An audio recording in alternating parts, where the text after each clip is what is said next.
সোমনাথ শ্যাম তারা আরে কে ছাগাল মাগালের নাম নিচ্ছেন? এরা পুলিশ সরে গেলে এদের কিচ্ছু নেই।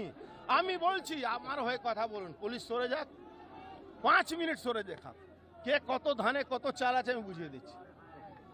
বলুন সরে যেতে। কিন্তু রাজনীতি এই জায়গায় আরে রাজনীতি এই জায়গা মমতা ব্যানার্জি পৌঁছিয়ে দিয়েছে, এর মধ্যে কিছু করার নেই, এখন আমাদের কিচ্ছু করার নেই। বন্ধ কি কোনোভাবে সফল হচ্ছে ভাটপাড়ায়, সেই কারণেই বন্ধ তো সফল হয়ে গেছে, আর কি আছে? কোনো দোকানপাট খোলা আছে? এই জন্য এরা এই অসুবিধায় পড়ে আছে। আপনি জোর করে মেঘনা মিট বন্ধ করেছেন, সেই জন্যই প্রতিবাদ বলা হচ্ছে। জোর করে বন্ধ করে করানো যায়? আপনি আমাকে দেখেছেন জোর করে বন্ধ করান? আপনি এই গন্ডগোলকে উস্কানি দিয়েছেন বলে তৃণমূল বলছে, কি বলবেন? হ্যাঁ? আপনি গন্ডগোলে উস্কানি দিয়েছেন তৃণমূল। আচ্ছা, আপনি তৃণমূলের কথা শুনুন, আমার কিছু বলার নেই। আপনি যেটা দেখবেন সেটা দেখিয়ে দেবেন। হঠাৎ আমরা কাকিনাড়া বাজারে ছিলাম, সেখান থেকে খবর পাই যে মেঘনা জুট মিলের গেটে তার দলবল নিয়ে, অর্জুনের দলবল নিয়ে সেখানে একটা আক্রমণ করেছে মজদুরদের উপরে।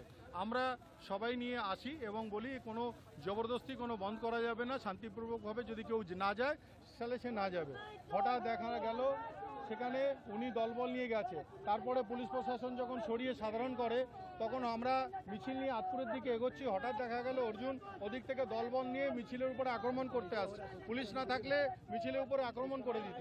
এই পরিস্থিতিতে আমরা এখানে দাঁড়িয়ে আছি, ও দাঁড়িয়ে আছে।